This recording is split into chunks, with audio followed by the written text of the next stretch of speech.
like even if we are motivated and we are working on that part, suppose business and startup, like करने से पहले वो thoughts आते हैं that you cannot do it, and even if we prepare for civil services, ये पे thoughts आ जाते हैं you cannot do it, although अंदर से है कि हाँ I can do it, but वो thoughts कहाँ से आ जाती है? Is it because of the vibrations in the environment की negative vibrations? Because in today's world people's thinking are negative, so वो thoughts environment में spread हो गए because of that. देखो, आपने दो अलग अलग चीज़ें पूछी हैं। एक आपने पूछा है कोई एंट्रेंस आपको क्रैक करना है जहाँ पे लाखों लोग कॉम्पीट कर रहे हैं, तो वहाँ पर हमारे माइंड में नेगेटिव थॉट आ जाता है कि मैं नहीं कर पाऊंगी या मैं नहीं कर पाऊंगा। ये आना भी चाहिए। क्यों आना चाहिए? क्योंकि रियलिटी के बेस पे है। ये बिल्कुल ऐसा है कि अगर मैं घर से जंगल में जाऊंगी आधी रात को तो कुछ जानवर आकर के मुझे खा सकते हैं। ये थॉट आना चाहिए, नहीं आना चाहिए? या फिर आप जंगल में पूरा जोश में जा रहे हो, पॉजिटिव हूं मैं, यहाँ कोई जानवर नहीं है, मुझे कोई नहीं खाएगा, तो ये थॉट आना चाहिए। This is a right thought, this is not a positive thought, but this is a right thought. Positive thought इतने इंपॉर्टेंट नहीं है जितना आप इंपॉर्टेंस देते हो ना पॉजिटिव थॉट्स को, क्योंकि पॉजिटिव थॉट्स की वजह से ही बहुत सारे लोग फंसे हुए हैं लाइफ में। एक काम है उसको कर रहे हैं, हो रहा नहीं है, वो पॉजिटिव थिंकिंग, नहीं नहीं नहीं नहीं हो जाएगा, हो जाएगा, 10 बार ट्राई कर लिया नहीं हुआ है, हो जाएगा हो जाएगा हो जाएगा। संदीप सर कहते हैं लगे रहो लगे रहो लगे रहो, तो मैं भी लगा हूँ। यहाँ तक पकड़ में आ गई है बात कि एक तो है एंट्रेंस से रिलेटेड, तो वहाँ पर नेगेटिव थॉट्स आने भी चाहिए ताकि आप अपनी कैपेबिलिटी को जज कर सको। आप देख सको कि whether I have that kind of persistence in comparison to other people. यहाँ पे अपने आप को औरों से कंपेयर भी करना पड़ेगा। मैं कहता हूँ अपने आप को किसी से कंपेयर मत करो। अरे आप एक कंपैरिजन, एक कॉम्पिटिटिव फील्ड में जा रहे हो, वहाँ तो करना ही पड़ेगा। आप आ करके मेरे से पंजा लगा रहे हो और आपने स्टेक पे क्या लगा दिया है कि जो जीता आपका घर मेरा हुआ या मेरा घर आपका हुआ। यही तो स्टेक पे है। एंट्रेंस आप क्रैक करने के लिए जा रहे हो, लाखों रुपए लग रहे हैं, लाखों रुपए है आपकी जेब में, तो आपको लोन उठाना पड़ रहा है। इसका मतलब आपका घर लग गया ना दाव पे। तो आप अपना घर दाव पे लगा रहे हो किस बेस पे कि मुझे लगता है मैं क्रैक कर लूंगा। मैं आपको डिमोटिवेट नहीं कर रहा हूं, मैं आपको ये कह रहा हूं कि अपनी स्ट्रेंथ को एनालाइज करना चाहिए किसी से भी लड़ने से पहले। यू नीड टू अंडरस्टैंड कि क्या रिस्क है वहां पर, क्या इसके अलावा भी कोई और ऑप्शन है। मान लो यहां पर इस सब पूरी तैयारी में सब में मान लो इतने साल जाने वाले हैं और इतने 5 लाख रुपए लगने वाले हैं, क्या ऐसा भी कोई ऑप्शन है कि 50,000 रुपए में या 5,000 रुपए में या 500 रुपए में बिना किसी रिस्क के क्या मैं कुछ ऐसा कर सकता हूं जो वहां से लाख गुना बड़ा हो, कि वो एंट्रेंस क्रैक करके जो लोग वहां जाने वाले हैं, वहां से निकल करके आने वाले हैं, वो लोग मेरी कंपनी में काम करें? क्या ऐसा कुछ हो सकता है? बट ऐसा हम कभी सोचते नहीं है। क्यों नहीं सोचते? क्योंकि ऐसा कोई नहीं सोचता। मैं कैसे सोच लूं? जो सब सोचते हैं वही तो मैं सोचूंगा, जैसे सब चल रहे हैं वही तो मैं चलूंगा। सब एक दूसरे से लड़ रहे हैं तो मैं भी तो लड़ूंगा। तो सब वही कर रहे हैं जो सब कर रहे हैं, और वहां पर पॉजिटिव होना कोई बहुत अच्छा नहीं है। आपको अपनी कैपेबिलिटी को देखना पड़ेगा। लाखों में से कुछ हजार लोगों का सिलेक्शन होने वाला है। यू नीड टू सी कि आप उसमें क्या इन्वेस्ट करने वाले हो। वहां पर हम सोचते ही नहीं है। दूसरा है कि बिजनेस आप कर रहे हो और बिजनेस में हम फेल हो रहे हैं। बिजनेस में कभी भी माइंड को बंद मत करना। कॉम्पिटिटिव एग्जाम में you need to have a very narrow mind. अब ये सुनने में थोड़ा अजीब लगेगा आप लोगों को, but it is a fact. In a competitive exam, if you want to be successful, you need to have a very very narrow mind. Narrow mind in the sense कि बस 24 घंटे इसके अलावा और कुछ थॉट भी नहीं आना चाहिए माइंड में। बिजनेस में इसका बिल्कुल ऑपोजिट है। वहां पर बहुत ब्रॉड माइंड चाहिए। वहां पर क्या है, you need to entertain more and more of ideas, कि अगर मैं बिजनेस कर रही हूं, ये इस तरीके से काम नहीं कर रहा है, और क्या रास्ता है, और क्या। वहां पर आप नहीं बोल सकते और क्या रास्ता है। वही पेपर होगा जो आपको देना पड़ेगा। आप ये नहीं कह सकते और कोई पेपर भी है क्या, और कोई रास्ता भी है अंदर घुसने का। कोई रास्ता नहीं है, एक ही रास्ता है वहां पर। वहां पर वेल डिफाइंड एक ही रास्ता है, पहले ये, फिर ये, फिर ये, फिर ये। बिजनेस में ऐसा कोई रास्ता नहीं है। तो आपको देखना है सबसे पहले तो कि क्या आपका जो थॉट प्रोसेस है वो ब्रॉड माइंडेड है या नैरो माइंडेड है। अगर ब्रॉड माइंडेड है तो कॉम्पिटिटिव एग्जाम में क्रैक करना is next to impossible for you, क्योंकि हर रोज कुछ नए थॉट आएंगे माइंड में। अब मैं ये नहीं कह रहा कौन सही है कौन गलत है। I am not judging anybody and I am not saying narrow minded in a negative way. हो सकता है स्कूल टाइम से ही आप ऐसे थे कि मैं एक चीज में, मेरे से ना बहुत सारी चीजें नहीं होती हैं। एक काम पकड़ लिया, बस उसी पे मैं लगा हुआ और मैं करता चला जा रहा हूं। कुछ होते हैं वो बाय बर्थ ही अजीब से होते हैं, जैसे मेरे टाइप के कैरेक्टर होते हैं। वो मतलब एक जगह पर टिक नहीं सकते हैं, समझ गए। उनको होता है कुछ क्रिएटिव, ये क्रिएटिव लोग बोलते हैं इनको। हर सेकंड में कुछ अलग हो रहा है, हर सेकंड में कुछ नया हो रहा है। तो वहां तो हर सेकंड में कुछ अलग नहीं हो रहा है, मैं कैसे क्रैक करूंगा उस कॉम्पिटिटिव एग्जाम को, मेरे बस का तो नहीं है। तो वो आपको जाकर के किसी ऐसे से समझना पड़ेगा जो उस फील्ड में सक्सेसफुल हो चुका हो, उसके लिए मैं सही बंदा नहीं हूं।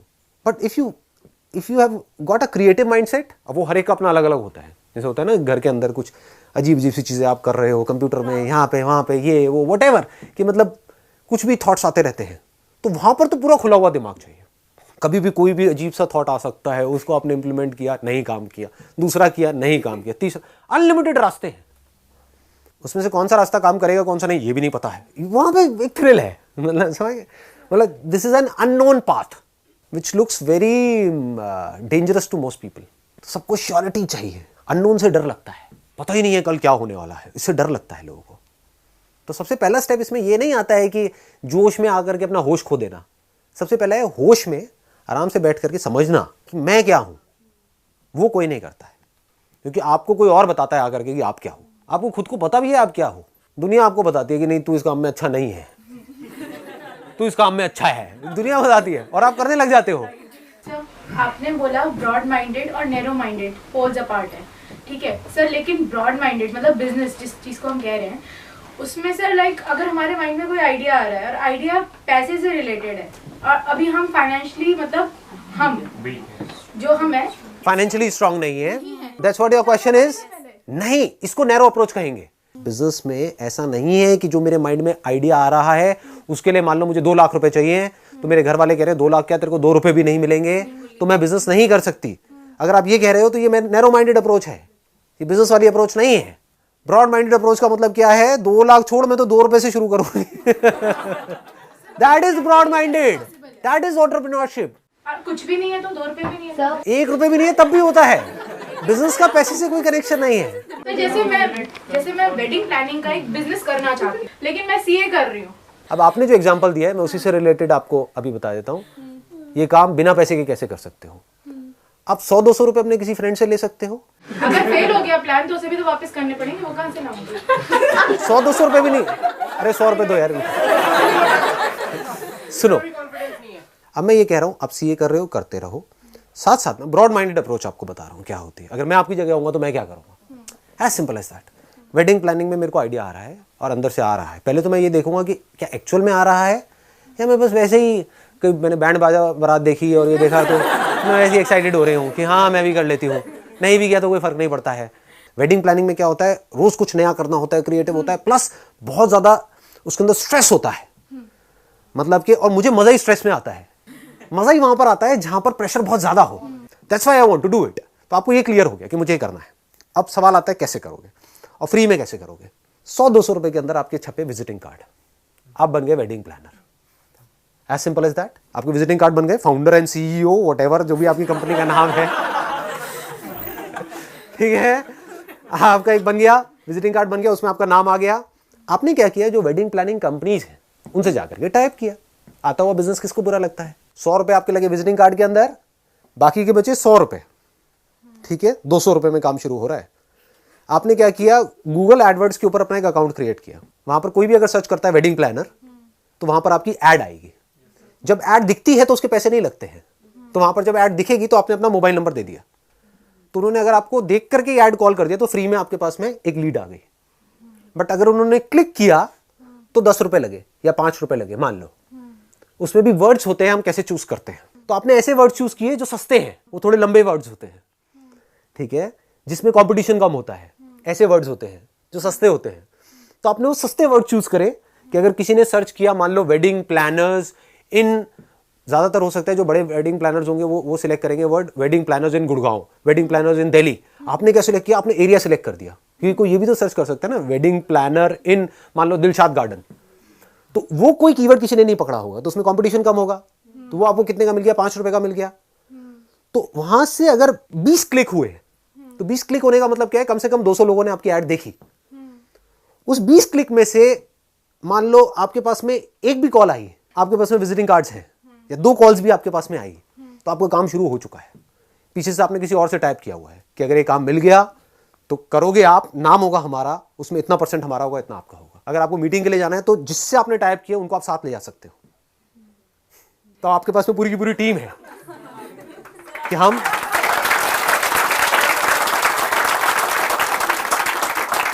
क्लियर हो रहा है?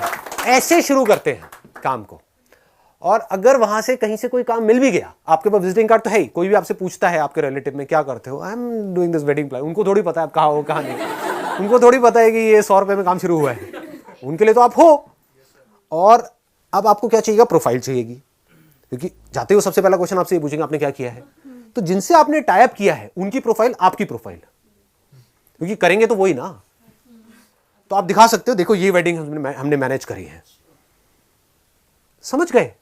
उनको इसी से तो मतलब है ना कि आपने क्या, और वो आपके साथ में जा ही रहे हैं, वो आपके साथ में जा रहे हैं मीटिंग के लिए, क्योंकि आता हुआ पैसा किसको बुरा लगता है? उनको भी आपने बोला है कि मैं कुछ बहुत बड़े लेवल पे करने वाली हूं। उनको थोड़ी पता आप 100 रुपए में कर रहे हैं।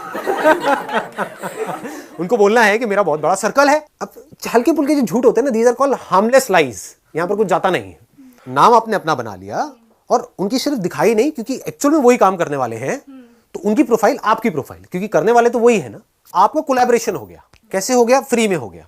उसमें अगर वो काम आया तो 20% आपका, 80% उनका। मान लो अगर 5 लाख में शादी हुई तो आपके पास में 1 लाख रुपए आ गया, यहां से 4 लाख उनका है, 1 लाख आपका है। अब इस 1 लाख से आप क्या कर सकते हो वो आपके ऊपर है। लखपति बन गए। हाँ, और इससे आप 200 रुपए वापस कर दोगे। Most important